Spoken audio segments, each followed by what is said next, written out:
सो अभी हम लोग चालू करते हैं हमारा वेट ग्रैनुलेशन का पार्ट। तो ये भी हम लोग ने जो है मतलब मैंने थोड़ा सा इसके अंदर पार्ट हम लोग को जो है देना पड़ेगा इसमें से। ओके, तो वेट ग्रैनुलेशन जो है बेसिकली उसमें बहुत सारी चीज़ें जो है हमको देखनी पड़ती, जैसे कि अभी देखो wet granulation process simply involves wet massing and of the powder blend with a granulating liquid or a binding solution. The amount of binder solution incorporated should be optimum. ठीक है, तो अभी देखो वेट ग्राइंडिंग का ये process है जो बहुत इंपॉर्टेंट है। ठीक है, लेट्स सी। तो सबसे पहली बात तो जब हम लोग वेट ग्रैनुलेशन करते हैं, ठीक है, तो if you can see it properly, if it is not blur, देखिए सबसे पहला जो हमारा होता है वेइंग, साइजिंग एंड ब्लेंडिंग। तो देखो हमने ड्राई ग्रैनुलेशन भी देखा था, उसमें weight weighing, sizing and blending दो तीनों होते थे, करेक्ट है if you remember. So we had seen weighing, we had seen sizing, we had blending. अच्छा, उसके बाद में जो है प्रोसेस चेंज हो जाता है ग्रैनुलेशन। तो उसमें हमने ग्रैनुलेशन किसके हिसाब से किया था, हमने we had done granulation with the help of roller compactor and slugging method. But अब भी ग्रैनुलेशन के बाद में क्या करना है, हमको वेट स्क्रीनिंग करनी है। जब हम लोग ग्रैनुलेशन कर रहे हैं ना, तो ग्रैनुलेशन के बाद हम लोग को वेट स्क्रीनिंग करनी पड़ेगी and then we have to do drying. Drying के बाद lubrication, blend again, sizing and then compression. So इसको थोड़ा और अच्छे से समझते हैं कि एग्जैक्टली हो क्या रहा है। So API and raw materials are weighed and blended. So first of all, they're blended. Preparations of binder solution, aqueous or non-aqueous binder solutions. Examples: starch, slurry, PVP and IPA. ठीक है ना, तो binder solution यहाँ पर proper binder use करते हैं हम लोग, वो भी वेट वाला। ठीक है, वहाँ पर भी बाइंडर यूज़ कर रहे थे, no doubt, but yes wet granulation, the wet granulate is prepared by adding to the binder solution to facilitate addition of the powder particles forming damp mass resembling dough. ठीक है, तो wait granulate जो है basically is prepared by adding binder solution. देखो wait granulate मतलब क्या है, मैंने अभी ग्रैनुल्स बनाए नहीं है, ये वेट डो है, ये वेट मास है मेरा जो मैंने यहाँ पर बनाया है by applying the binder solution to facilitate addition of the powder particles forming a damp mass resembling the dough. ठीक है, तो मेरे को एक डो बनाना सबसे पहली बात तो, so I will be forming a dough. okay, that damp mass resembling which is resembling a dough has to be put into a screen and this will produce me dry granules, wet granules. okay, तो सी preparation of binder solution, सबसे पहले तो मेरे को पता करना पड़ेगा कि भाई एक्वस बाइंडर है, नॉन एक्वस बाइंडर है, कैसा है। स्टार्च हो सकता है, स्लरी हो सकता है, फिर PVP एंड IPA आप यूज़ कर सकते हो, मतलब PVP polyvinyl pyrrolidine in isopropyl alcohol. Wet granulate is prepared by the adding of binder solution to facilitate addition of the powder particles, forming a damp mass resembling the dough. Screening the damp mass into granulates by sieving the powder blend through 6 or 12 mesh, either manually by hand, specifically thumb, or with special equipment that prepare the granules by extrusion through perforations in apparatus. In the sense, मतलब इसमें से इतनी बोलने की कोशिश कर रहा है कि हमको जो है वेट स्क्रीनिंग करनी है। वेट स्क्रीनिंग का मतलब ही ये होता है कि आपको जो डो है उसको आपको पास करना है अपने सीव में से। ओके, नाउ जैसे ये ग्रैन्यूल्स बन गए, dry up this granules in the thermostatically controlled oven by spreading the granules on a large pieces of paper in shallow trays. I hope आपको ये रीड करते हुए थोड़ा बहुत आपने जो लैब में किया था आपको याद आ रहा होगा। ड्राई स्क्रीनिंग फिर हम लोग करते हैं, जैसे हमारा ग्रैन्यूल्स का सब कुछ काम हो गया, भाई हमारा ग्रैन्यूल्स जो है ड्राई हो गए, अभी हमको जो है उनका पार्टिकल से डिस्ट्रीब्यूशन करना पड़ेगा, because some granules will be larger, some granules will be smaller. तो उनका एक अपने को प्रॉपर, और उसके अंदर फिर बहुत सारी ऐसी चीज़ें रहेंगी जो फाइन्स होंगे, तो उनको सेपरेट करना इज़ वेरी इंपॉर्टेंट। तो for that what are we going to do is screening the damp mass into granules, sorry हाँ, after the granules are dried they are pass through a screen, ठीक है ना, to allow even fill in the cavity. अभी जैसे ये dry screening हो गई, जैसे हमारा ग्रैनुलेशन अभी ड्राई ग्रैन्यूल्स हमारे बन गए, then lubricated. Okay, what we are doing is we are lubricating it. Okay, and then again what we're doing is, say देखो, the motor like gal is added to the granules by dusting over the spread out granules or by blending with the formed granules and simple, फिर अपना compression कर दो। ये बहुत simple था, if I remember, if I can say, तो wet granulation बहुत simple, इसमें ज़्यादा कुछ था ही नहीं। तो उसको फट से देख लेते हैं कि हमारे बुक में क्या लिखा हुआ है। अब बुक में जो है पॉइंट्स कुछ ऐसे हैं कि it is telling that wet granulation is carried out using sigma blade or having or heavy duty planetary mixer. तो यहाँ पर सिग्मा ब्लेड जो है, यहाँ पर अच्छा खासा सिग्मा ब्लेड जो है आ जाता है। अब आप बोलोगे सर सिग्मा ब्लेड कैसे दिखता होगा, पहले देख चुके हैं हम लोग, when we were seeing roller compactor that time only we had seen a screw type thing. तो ये है सिग्मा ब्लेड आपका ऐसा, ठीक है ना, this is a sigma blade. Okay, ये सिग्मा ब्लेड कुछ ऐसा दिखता है। तो ये ऐसे ऊपर नीचे ऐसे रोटेट हो जाएगा। So you can just show this, ऐसे रोटेट होते जाएगा ये। ओके, तो इस सिग्मा ब्लेड के अंदर आप यूज़ कर सकते हो इसको। ओके, तो इसमें भी आपका नॉर्मल कन्वेंशनल ब्लेंडर जो होता है ना, वो नहीं, अब इसमें proper planetary mixer, sigma blade mixer चाहिए। ओके, तो ये पॉइंट कहाँ पर है मैं आपको बता देता हूँ मैं।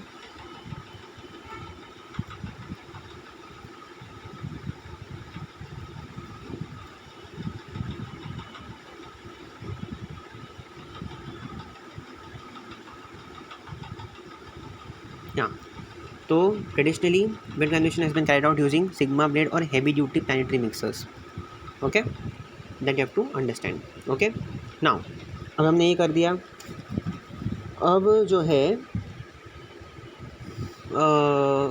एक और चीज़ हमने यूज़ कर सकते हैं, we can also use this thing also. It can also be prepared by using tumble blenders equipped with high speed chopper blades. So high speed chopper blade का यूज़ कर सकते हो, नो प्रॉब्लम एट ऑल। ठीक है, तो वो भी आप यूज़ कर सकते हो। या okay,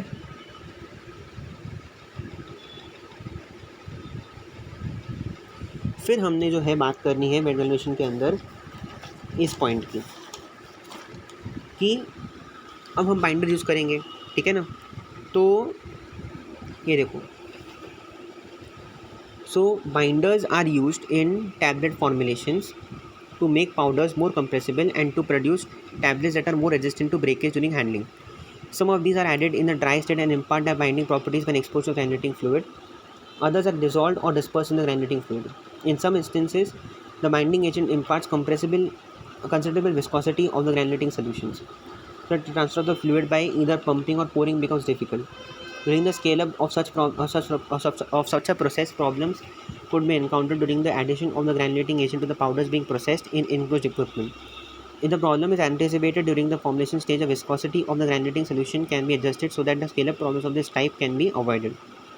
One way of avoiding this problem is to disperse some or all the binding agent in a dry powder prior to granulating. The granulating liquid containing any remaining binder can then be easily pumped and metered into batch during granulation. Okay, so now we'll just understand, we'll try to understand what is written here. Okay, इसमें बोलने की कोशिश कर रहा है कि देखो, हम लोग बाइंडर सोल्यूशन हम लोग यूज़ करते हैं, है कि नहीं। अब ये तो ये जनरली बाइंडर्स के बारे में बात कर रहे हैं। This is not specifically respected to dry granulation और specially respected to with respect to your wet granulation. ये जनरली बात करें कि बाइंडर हम कितने टाइप के यूज़ कर सकते हैं। हम लोग ड्राई बाइंडर यूज़ कर सकते हैं ना, ड्राई फॉर्म, और we can use binders which are basically क्या बोलते अपन उसको, or we can use binders which are dissolved and dispersed in the granulating fluid. Okay, because we have a granulating fluid also. ठीक है, तो कभी कभी क्या आ जाता है ना कि बाइंडिंग एजेंट का जैसे अपने को पता है कि वो डो के अंदर अच्छी खासी विस्कोसिटी आ जाती है टू द ग्रैनुलेटिंग सोल्यूशन। ठीक है ना, तो so that the transfer of the fluid by either pumping or pouring becomes difficult. बराबर है। अभी आप क्या कर रहे हो कि बाइंडिंग सोल्यूशन आपको ऐड करना है, आपको बाइंडिंग भी करनी है, आपको ग्रैनुलेशन सोल्यूशन भी डालना है। ठीक है ना, तो अगर आप सोच रहे हो कि आपको बाइंडर जो है आपके ग्रैनुलेटिंग सोल्यूशन के अंदर आपको डिस्पर्स करके आपको जो है डालना है, तो आप क्या कर सकते हो ना, what you can do is, अभी देखो इसमें प्रॉब्लम क्या आ जाएगी ना कि अगर आपने अपना बाइंडिंग सोल्यूशन जो है ग्रैनुलेटिंग सोल्यूशन में आपने मिक्स कर दिया है, इसका एक प्रॉब्लम हो जाएगा कि जब आप एक ट्रांसफ़र पाइप से आप पास कर रहे हो into the vessel, into the mixing vessel या ब्लेंडर, जब हम ऐड करने वाले होंगे, तो क्या आ जाएगा ना, इतना विस्कस होगा कि मूव ही नहीं हो पाएगा और फिर ये विस्कोसिटी इफेक्ट कर सकेगा। तो ड्यूरिंग स्केल अप ऑपरेशंस आप क्या कर सकते हैं ना कि अगर हमको ये ऑलरेडी प्रॉब्लम्स जो है लैब स्केल में, अगर हमने पायलट प्लांट स्केल अप में देख लिया, तो हम लोग क्या है कि हमको मालूम पड़ जाएगा कि बाबा ये बड़े प्लांट स्केल में बहुत ज़्यादा इफेक्ट कर सकता है। So we should be help very this thing vigilant at that point, and we can improve the stuff. How can we improve this? By dispersing some or all of the binding agent in the dry powder prior to granulating. Okay, मतलब क्या कि थोड़ा सा मैंने जो binder है अपने ग्रैनुलेटिंग solution में डाला हुआ है कि नहीं, some portion of the binder has been dispersed into the granulating fluid. बराबर है, बराबर है। उसमें से थोड़ा सा, मतलब उसमें से नहीं, मतलब दूसरा जो बाइंडर रिमेनिंग सोल्यूशन जो रिमेनिंग बाइंडर जो हमारा है, उसको मैं क्या कर दूंगा, अपने ड्राई पाउडर में पहले से रख दूंगा। ड्राई पाउडर मतलब कौन सा पाउडर हमारा, जिसमें मेरे ड्राई एक्टिव इंग्रेडिएंट्स और ड्राई एक्टिव इंग्रेडिएंट्स है मेरे पास, और जो ड्राई एक्सिपिएंट्स हैं उसके अंदर मैं पहले से बाइंडिंग एजेंट जो है अपना मिला के रख दूँगा। और फिर मीटर करके, मतलब धीरे धीरे रेगुलर इंटरवल्स पे मैं अपना ग्रैनुलेटिंग सोल्यूशन, जो रिमेनिंग बाइंडर जिसके अंदर मेरा पास वो ग्रैनुलेटिंग सोल्यूशन जिसके अंदर मेरा रिमेनिंग बाइंडर सोल्यूशन है, उसको धीरे धीरे मैं उसको पंप करते रहूँगा, ठीक है, ड्यूरिंग ग्रैनुलेशन। समझ में आपको मैंने क्या किया यहाँ पर? मैं सबसे पहले क्या कर दूँगा, in order to avoid this, देखो आपको तो पता है कि बाइंडिंग सोल्यूशन बनाने के मेरे पास दो मेथड्स हैं। एक कि बाइंडिंग सोल्यूशन में डायरेक्टली ड्राई यूज़ कर सकता हूँ, या फिर मैं उसको डिस्पर्स कर सकता हूँ इन द ग्रैनुलेटिंग सोल्यूशन, है कि नहीं? तो मैंने क्या किया, अगर मेरे को डिस्पर्स करना है ग्रैनुलेटिंग सोल्यूशन के अंदर, तो इसको करने का तरीका थोड़ा डिफरेंट होता है। ओके, उसको करने का तरीका ये है कि सारा का सारा बाइंडिंग सोल्यूशन में ग्रैनुलेटिंग फ्लूइड में नहीं डाल दूँगा, उसमें से सम पोर्शन में रखूँगा, और उस सम पोर्शन को मैं डाल दूँगा मेरे ड्राई ब्लेंड के अंदर। ओके, ड्राई ब्लेंड मतलब जो मेरा एक्टिव इंग्रेडिएंट, जो मेरा रॉ मटेरियल जिसको मैंने ब्लेंड करके रखा हुआ है, उसके अंदर मैं बाइंडिंग एजेंट को जो है डाल दूँगा। जो रिमेनिंग पोर्शन है वो तो मेरा ऑलरेडी ग्रैनुलेटिंग फ्लूइड में प्रेजेंट है, तो उसको मैं धीरे धीरे जो है, एकदम से नहीं, धीरे धीरे जो मैं है उसको ऐड करते रहूँगा। तो इससे क्या होगा ना कि मेरा ज़्यादा बाइंडिंग सोल्यूशन जो है वो ग्रैनुलेटिंग सोल्यूशन में नहीं रहेगा, ठीक है ना, and my granulating solution won't become that viscous. Okay, क्योंकि मैंने पूरा बाइंडिंग सोल्यूशन ग्रैनुलेटिंग में नहीं डाला हुआ है। ओके, तो वैसा एक आप मेथड यूज़ कर सकते हो, बहुत बड़ा ये है, ठीक है। अभी ये तो हमारा बात हो गई इसकी। Okay, now we are going on next thing, ठीक है।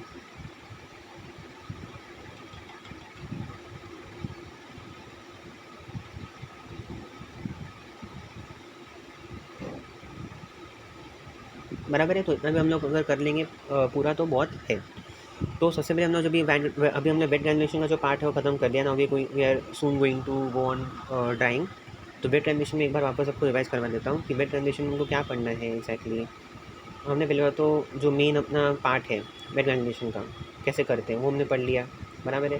फिर हमने पढ़ा कि जब हम लोग वेट ग्रैनुलेशन करते तो अच्छा खासा डो कंसिस्टेंसी बन जाती है, तो उसको ब्लेंड करने के लिए, उसको सब कुछ करने के लिए हम लोग को heavy duty sigma blades, heavy duty planter mixers, tumble blenders equip with high speed chopper blades, ऐसे इक्विपमेंट्स चाहिए हमको स्केल अप के टाइम पे।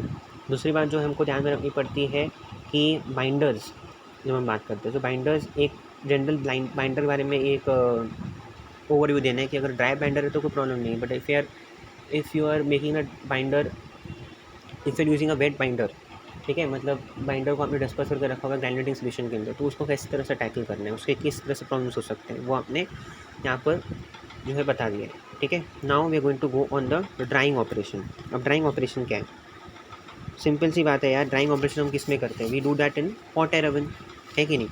The most conventional method drying in granulation continues to be circulating hot air oven which is heated by either steam or electricity, बराबर है। Heat, hot air oven में heat कहाँ से आती है, इलेक्ट्रिसिटी से आ सकती है या फिर स्टीम से आ सकती है कि नहीं, बराबर है। Okay, in which granulation is spread on paper lined trays on a rack truck which is then wheeled into the oven where evaporative drying occurs, बराबर है। wheeled into the oven मतलब क्या है कि आपने जो ट्रैक्स है ना, जो आपके हॉट एयर ओवन में रखे हुए हैं, उन ट्रैक्स के नीचे थोड़ा सा व्हील्स रखे हुए हैं, ओके ना, छोटे छोटे व्हील्स रखे हुए हैं, ताकि उनको आप जो है एंड तक पहुंचा सको, और जब वो चलते रहेंगे मतलब उनके ऊपर से एकदम इवेपोरेशन होते रहेगा, okay. Important factors to consider as a part of scale up of an oven drying operation is airflow, air temperature and depth of the granulation of the trays। मतलब क्या है कि ट्रेज के अंदर देखो, हम ट्राई करते हैं कि हॉट एयर ओवन में होमोजेनियसली जो है आपका इवेपोरेशन हो आपके ग्रैनुलेटिंग एजेंट का, ठीक है ना, ताकि आपका जो ग्रैन्यूल जो ड्राई हो जाए, बराबर है, सही है। बट आपका डेप्थ आपको पता रहना चाहिए, क्योंकि अगर आपने बहुत ज़्यादा स्टैक करके रखा हुआ है ट्रे के ऊपर, तो वो कुछ हद तक ही सिर्फ ड्राई करेगा, नीचे का पार्ट जो है वो अभी भी वेट रहेगा, सो वो आपको ध्यान में रखना पड़ेगा। आप जो एयर फ्लो करवा रहे हो during the hot air oven का ऑपरेशन, उस एयर का टेम्परेचर क्या है वो भी मैटर करता है बहुत ज़्यादा, okay. So the granulation bed is too deep और too dense, the drying process will be inefficient and if the soluble dyes are involved, migration of the dye to the surface of the granule may occur. Okay, during scale-up operation of the operation, the granulation bed depth should be carefully controlled and the drying process monitored by use of the moisture and temperature probes in the granulation or by frequent multi-point sampling of the granulation for moisture content throughout the drying space should be done. तो समझ में आपको, तो मतलब due to मतलब क्योंकि आपको पता है कि अगर आपने सोल्यूबल डाइज रखे हुए हैं, ऐसे डाइज रखे हुए हैं जो सोल्यूबल हैं वैसे तो ग्रैनुलेटिंग एजेंट के अंदर, बाइंडिंग एजेंट के अंदर, बट जब वो when the granulating agent is trying to evaporate, okay, तब वो अपने आप डाई जो है बाहर आना चालू हो जाएगा. In the dye comes out, there is no use of it, right. You have to, the dye should remain soluble. तो ये बड़ी प्रॉब्लम हो जाती है. सो इसको अगर टू डेंस मत रखो, थोड़ा सही रखो, so dye should not come out, that is a big problem. So इसके लिए हम लोग बोलते हैं कि अगर आपको देखना है कि अगर आपको देखना है कि आपका हॉट एयर ओवन का ऑपरेशन सही तरह से हो रहा है नहीं हो रहा है, तो you should also do multiple sampling during the time of hot air oven. Hot air oven अपने चालू किया हुआ है, ड्यूरिंग रेगुलर इंटरवल्स आप क्या करोगे कि हॉट एयर ओवन खोल के थोड़ा थोड़ा सैंपल आप बाहर लोगे, देखोगे कि ये ड्राई हुआ है कि नहीं हुआ है, या फिर इसके अंदर कोई प्रॉब्लम तो नहीं हो रही है, ठीक है. या फिर आप क्या कर सकते हो, प्रोब्स इंसर्ट कर सकते हो इनसाइड. हमने जब माइक्रोबायोलॉजी पढ़ा था ना, उसके अंदर हमने प्रोब्स के बारे में बात किया था, जिससे हम लोग टेम्परेचर सेंस मालूम पड़ता है, ठीक है, जिसके कलर चेंज हो जाते हैं. अगर एक सर्टेन टेम्परेचर रीच हो जाता है तो कलर चेंज हो जाता है वो प्रोब का, तो उससे हमको मालूम पड़ता है कि ये बराबर एफिशिएंटली हुआ है कि नहीं हुआ है. So that way can be done. Cool. अच्छा, ये तो हमारी होगी कन्वेंशनल ड्राइंग की हॉट एयर ओवन के थ्रू से. बट अगर हमको करना है अट्रैक्टिव ड्राइंग तो हम किससे करेंगे, फ्लूइडाइज बेड ड्रायर से करेंगे. Very important. ओके, तो times are usually less than 1 hour, correct है, कंपेयर्ड विद 8 आवर्स और मोर विद कन्वेंशनल ओवन्स.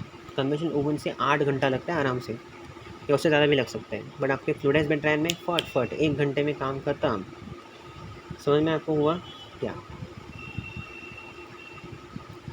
तो दूसरी बात, अभी एयर, जब आप फ्लूइडाइज बेड ड्रायर की स्केलअप की बात करते हो, तब आपको ये ध्यान में रखना पड़ता है कि आप ऑप्टिमम लोड्स डाल रहे हो कि नहीं डाल रहे हो उसके अंदर.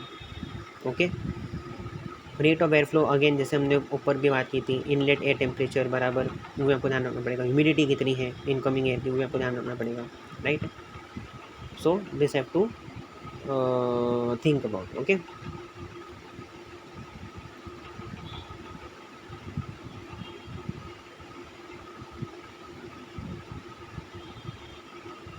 ठीक है. तो दिस कैन बी डन. तो अगर ड्राइंग का आपको याद रहना है, ड्राइंग का अगर आपको दिमाग में याद रखना है कि भाई ड्राइंग में मैंने क्या क्या पढ़ा था, तो अपना इतना याद रख सकते हो कि मैंने हॉट एयर ओवन की बात की थी and talk about fluidize bed dryers. Hot air oven में क्या बात की थी हमने, आप वापस एक बार रीड कर सकते हो कि the most conventional method of drawing is a granulation. Most drying and granulation continues to be circulating hot air oven which is heated by either steam or electricity. So the granulation is spread on paper lined trays on the rack truck which is then wheeled into the oven where evaporative drying occurs. Airflow, air temperature and the depth of the granulation on the trays have to be optimized. If the granulation bed is too deep or too dense, the drying process will be inefficient, and if the soluble dyes are involved, migration of the dye to the surface of the granule may occur. During scale-up of this operation, the granulation bed depth should be carefully controlled and the drying process monitored by the use of moisture or temperature probes in the granulation or by frequent multi-point sampling of the granulation for moisture content throughout the drying phase. Fluidized bed dryers are an attractive alternatives for the circulating hot air ovens. हाँ, and usually 1 our का जो एक run time रहता है compared with 8 hours और more in conventional ovens. Optimum load should be established. Airflow, inlet temperature, humidity should also be optimized. Okay, and that's it for drying. Okay, अब देखते हैं reduction of particle size. Reduction of particle size तो है हमारे पास, उसमें हमने we be going on facilities, फिर हम जाएंगे टैबलेट कोटिंग पे, टैबलेट कोटिंग के फैसिलिटीज़ देखेंगे, फिर टैबलेट कंप्रेशन में जाएंगे, फिर टैबलेट कंप्रेशन का हो गया, then will be going on tablet coating, ठीक है ना. टैबलेट कोटिंग के फैसिलिटीज़ देखेंगे बहुत सारे, तो वो सब है.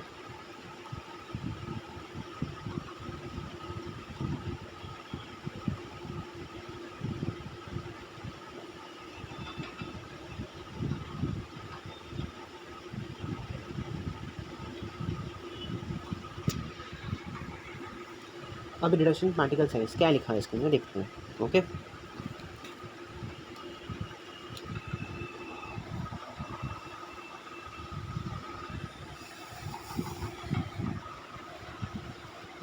रिडक्शन पार्टिकल साइज में क्या लिखा हुआ है कि देखो, ये तो अंडरस्टैंडिंग के लिए है। जैसे ड्यूरिंग अ लैब स्केल हम लोग क्या करते हैं कि small scale milling equipment use करते हैं, ठीक है ना, डिज़ायर्ड पार्टिकल साइज डिस्ट्रीब्यूशन के लिए, ठीक है ना। बट जब हम लोग लार्ज स्केल पे करते हैं तो हम लोग को high speed pressures, high speed चाहिए सब कुछ, और हेवी ड्यूटी चाहिए, ठीक है ना, हमारे पार्टिकल साइज रिडक्शन के लिए। करेक्ट है कि नहीं करेक्ट है? करेक्ट। और हमको पता है कि फ्लोएबिलिटी इफेक्ट हो सकता है हमारा अगर टैबलेट साइज़ हमारा बराबर नहीं है, सॉरी अगर हमारा रिडक्शन नहीं है हमारे साइज़ का, हमारे जो पार्टिकल्स है जिसको हमने टैबलेट कंप्रेशन किया, अगर उसका साइज़ हमने रिड्यूस नहीं किया बराबर, तो it will lead to problems in flowability, compressibility, uniformity of the tablet being, content uniformity, tablet hardness, ये सब में प्रॉब्लम हो सकता है। Okay, and we know that अगर ग्रैनुलेशन बराबर नहीं है, अगर granulation too large of a particle size है, then it not be able to fill the die cavities, that we know. बराबर है। देखो फिर इसमें अभी इन्होंने एक और चीज़ लिखा हुआ है कि for coloured granulation the coarser the granulation the more mottled the final tablet appearances. बराबर है। If too many fines are present, tablet weight variation occurs because of flow problems, ठीक है। सो दिस इज बहुत problem हो जाती है इसमें। Okay, तो how can you do this? So it can be done with the help of a oscillating granulator. These are the equipments that I'm mentioning. Okay, what are these? These are the equipments that I mentioned for this thing, for reduction of particle size. Okay, so ये आप use कर सकते हो, oscillating granulator use कर सकते हो, hammer mill use कर सकते हो, ठीक है, मैकेनिकल सीविंग डिवाइस यूज़ कर सकते हो, और एक प्रॉपर सीविंग डिवाइस भी यूज़ कर सकते हो। So everything is there. Okay,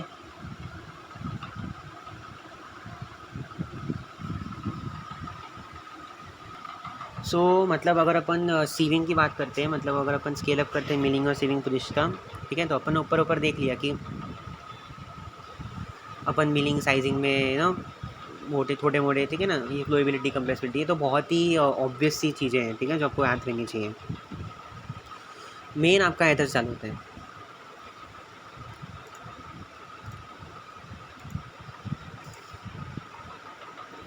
so as a part of the scale up of milling और सीविंग ऑपरेशंस, ठीक है ना, सो हम लोग क्या करते हैं कि ग्लाइडेंट्स और लुब्रिकेंट्स जो रहते हैं लेबॉर्ट्री में, we add it directly to the final blend. Final blend का मतलब होता है कि जो हमारा ग्रैनुलेशन के बाद का प्रोसेस का बाद में जब ब्लेंडिंग वगैरह सब वो हो चुकी है, तब हम जो है ग्लाइडेंट और लुब्रिकेंट ऐड करते हैं। But in case of large scale हमारा प्रोसेस जो है चेंज हो जाता है। सो क्या मतलब अपन इसको, हाँ, तो बट इन लार्ज स्केल क्या होता है कि the glidant and lubricants are added to the dried granulation during the sizing operation. तो मतलब क्या है कि ये ड्राइड ग्रैनुलेशन के बाद में फिर हम लोग लुब्रिकेंट और ये ऐड करते हैं। समझ में आ रहा है आपको? तो एक स्टेप पहले, मतलब इसका ऐसा है कि मतलब आपका जो है मिलिंग सीविंग ऑपरेशन जो हम लोग लैब स्केल में करते थे, तो उसमें क्या होता था कि हमने ये बना दिया है, हमारा ग्रैन्यूल्स बना दिए, फिर साथ साथ में हमने ये भी कर दिया, ठीक है ना, अपने जो अदर एक्सिपिएंट्स थे, क्योंकि कब कुछ एक्सपीरियंस हम लोग साइड से बाद में डालते हैं, वो सब अपन ने कर दिया, जो फाइनल ब्लेंड बना, फिर हमने ग्लाइडेंट और लुब्रिकेंट डाला। बट यहाँ पर एकदम से जैसे हमारा ड्राई ग्रैनुलेशन हो गया, देन ओनली उसके बाद एकदम से अपन जो है डाल देंगे, ठीक है। So this is done because some of these activities, especially magnesium stearate, tend to agglomerate when added in large quantities to the granulation in a blender, ठीक है। टू अश्योर, हाँ, तो ये ऐसा क्यों करते हैं हम लोग? बिकॉज कुछ एडिटिव्स है जैसे मैग्नीशियम स्टीरेट, ओके ना, इट टेंड्स टू अग्लोमरेट अगर हमने उसको ज़्यादा क्वांटिटी में डाल दिया तो, ठीक है ना। सो क्या बोलते हैं उसको, हाँ, क्या बोलते हैं उसको, हाँ, in large quantities to the granulation in a blender to assure adequate dispersion of these dry additives. A preliminary dispersion of these materials is often made during the sizing operation. The part of the process must be carefully optimized so that the lubricants are not overmixed or undermixed during the sizing and subsequent blending. मतलब क्या है कि अपने granulation जैसे आपका dry बना, तभी आप लुब्रिकेंट्स और ग्लाइडेंट्स जो है आपका ऐड कर दोगे, and then you will do the sizing, ठीक है। हम लैब में क्या करते थे कि साइजिंग स्क्रीनिंग के बाद में जो परफेक्ट ब्लेंड हमको मिलता है, हम लोग और भी कुछ एडिटिव ऐड करते हैं, ठीक है ना, फिर लुब्रिकेंट वगैरह ऐड करते हैं, दैट इज़ डिफरेंट, ओके।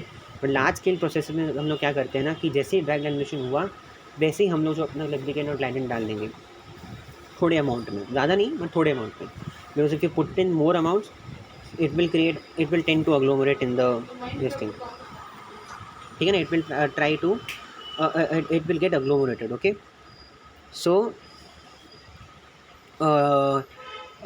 इसलिए हम लोग क्या करते हैं, प्रिलिमिनरी एक एडिशन करके रख देते हैं इन एडिटिव्स का during the sizing operation itself. Okay, this part of the process must be carefully optimised.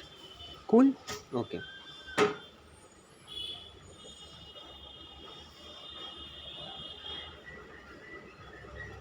बराबर, ठीक है. तो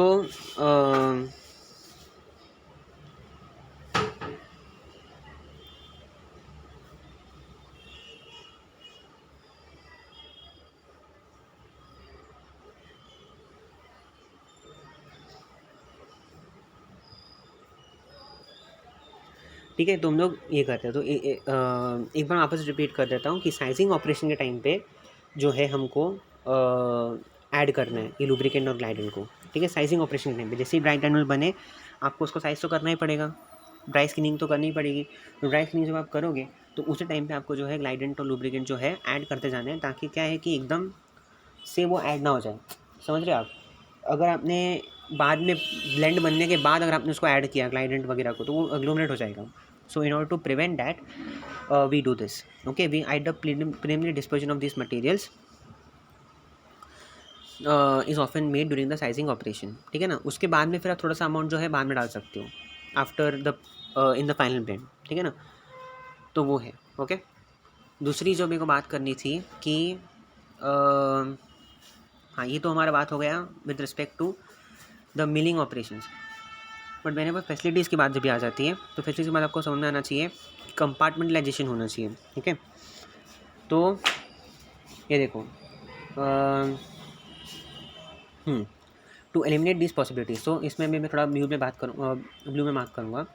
इन general 7 different products are in production at any given time.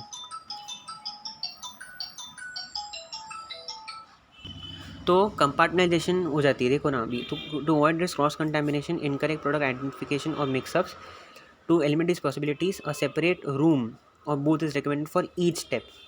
But इसके लिए मोर स्पेस रिक्वायर्ड हो जाएगा, कॉस्ट बढ़ जाएगा, बराबर है. So in order to prevent this, देखो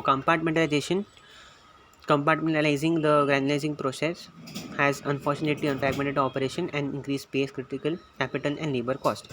तो हम क्या कर सकते हैं ना, एक काम कर सकते हैं.